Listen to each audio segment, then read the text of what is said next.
আমাদের বিশ্ব বাস্তবতার বোঝাপড়া তরুণ প্রজন্মকে আমাদের এই বিদ্যমান রাজনৈতিক দল এবং রাজনৈতিক বাস্তবতা, রাজনৈতিক কাঠামো ধারণ করতে ব্যর্থ হয়েছে। তো সেই জায়গা থেকে আমাদের যে অভ্যুত্থানের শক্তি, ছাত্র তরুণরা অভ্যুত্থানের মধ্য দিয়ে সৃষ্টি হওয়া, এই যে ক্রমশ যেই আমাদের এই ভূখণ্ডের মানুষের আশা আকাঙ্ক্ষা এবং নতুন করে 24 পরবর্তীতে মানুষের যে আশা আকাঙ্ক্ষা তৈরি হয়েছে, ফেসিবাদ উত্তর বাংলাদেশ, যেখানে সাম্য, সামাজিক ন্যায় বিচার এবং মানবিক মর্যাদাকে রেখে আমাদের যে নতুন রাষ্ট্রকল্প মানুষ চিন্তা করছে, এখন ধারণ করে বাংলাদেশের ফেসিবাদ বিরোধী জনতাকে সাথে নিয়ে আমরা একটি রাজনৈতিক দল গঠনের উদ্যোগ নিয়েছি। অতীতের মতো নয় যে আমরা একটি ধারণ করা আদর্শ আমরা নিজেদের ধারণ করা রাজনৈতিক কাঠামো মানুষের উপরে চাপিয়ে দিব, বরং আমরা মানুষের মতামত নিয়ে, আপনারা যদি গণ অভ্যুত্থানের পর্বটি দেখেন, গণ অভ্যুত্থানের পর আমাদের যে কর্মসূচি, এই হাসিনার কে পতনের জন্য আমাদের যে কর্মসূচি, সেটি জনগণের অপ্রকাশিত ভাষাগুলোকে আমাদের যে দমিয়ে রাখা হয়েছে, এই গণ অভ্যুত্থানের সময়ে আমরা ভাষা দিয়েছি। ঠিক একইভাবে আমরা আবার এই রাজনৈতিক দল গঠনের এই প্রক্রিয়াতে আবারও সাধারণ মানুষের কাছে আমরা ফিরে যেতে চাই। যমুনা রাইস কুকারে আছে 3-in-1 function. Jamuna rice cooker, smart রান্নায় আধুনিক জীবন। সেই জায়গা থেকে নতুন রাজনৈতিক দলের কাছ থেকে জনগণ কি প্রত্যাশা করে সে সম্পর্কে সক্রিয়ভাবে জনসাধারণের মতামত সংগ্রহ করতে এবং দেশের ভবিষ্যতের জন্য এটিকে অবশ্যই গ্রহণ করে সেটির শুধুমাত্র তাত্ত্বিকতা নয়, বরং সেটিকে বাস্তবায়ন করতে, অগ্রাধিকার গুলো নির্ধারণ করতে বৈষম্য বিরোধী ছাত্র আন্দোলন এবং জাতীয় নাগরিক কমিটি দেশব্যাপী জনমত গ্রহণের প্রক্রিয়া শুরু করেছে। এবং সেটির মধ্য দিয়ে আপনারা এই কর্মসূচিটির নাম হচ্ছে আপনার চোখে নতুন বাংলাদেশ। প্রত্যেকটা মানুষের নানা মত রয়েছে, নানা পথ রয়েছে। আমরা নানা মতের এবং নানা পথের মানুষগুলোকে ধারণ করতে চাই।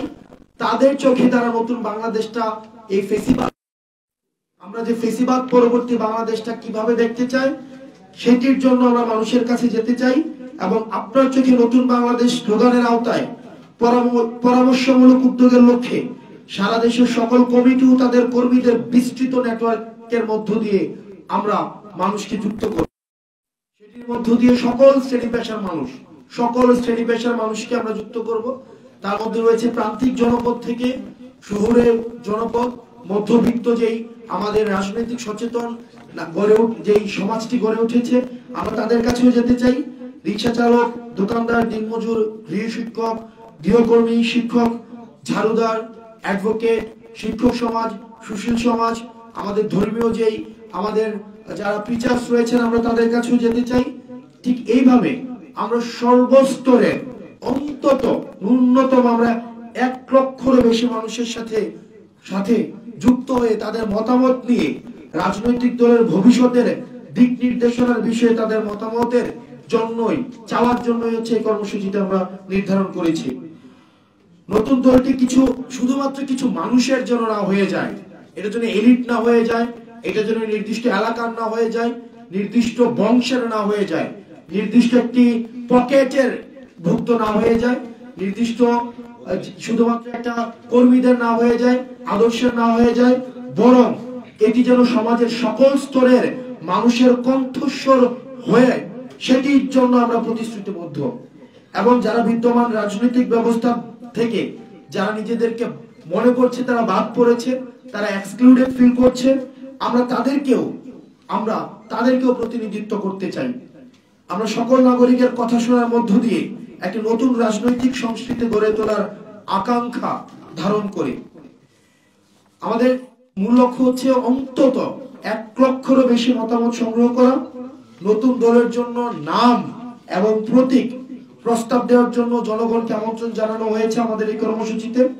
বাংলাদেশের রাজনৈতিক ইতিহাসে এটি একটি অনন্য উদ্যোগ, যেখানে এত ব্যাপক আকারে জনমত সংগ্রহ করা হচ্ছে এটি রাজনৈতিক দল গঠন করার জন্য। বৈষম্য বিরোধী ছাত্র আন্দোলন ও জাতীয় নাগরিক কমিটি উভয়ই জুলাই বিপ্লবের চেতনার রাজনৈতিক প্ল্যাটফর্ম হিসেবে অব্যাহত থাকবে। পুনরাবৃত্তি করছি, বৈষম্যবিরোধী ছাত্র আন্দোলন ও জাতীয় নাগরিক কমিটি উভয়ই জুলাই বিপ্লবের চেতনা রক্ষার জন্য স্বতন্ত্র প্ল্যাটফর্ম হিসেবে অব্যাহত থাকবে এবং জনগণের প্রতিনিধিত্ব করে এমন একটি রাজনৈতিক দল গড়ে তোলার জন্য একসাথে কাজ করবে। আমরা অনলাইন এবং অফলাইনে আমরা আমাদের কার্যক্রম পরিচালনা করব। আমরা সবাই একসাথে আমাদের যে অফলাইন আমরা যে কার্ডটি রয়েছে, আমরা সেই অফলাইন কার্ডটি একটু তুলে ধরি। অফলাইন কার্ডটি আপনার চোখে নতুন এই অফলাইন কার্ড এবং এই অফলাইন জনমত জরিপটি কিভাবে পরিচালিত হবে, মানুষের কাছ থেকে আমরা কি জানতে চাই, কিভাবে জানতে চাই, এ বিষয়ে সার্বিক বিষয়টি বিশ্লেষণ করবেন, আপনাদের সামনে তুলে ধরবেন জাতীয় নাগরিক কমিটির আহ্বায়ক আমাদের নাসিরউদ্দিন পাটোয়ারি ভাই।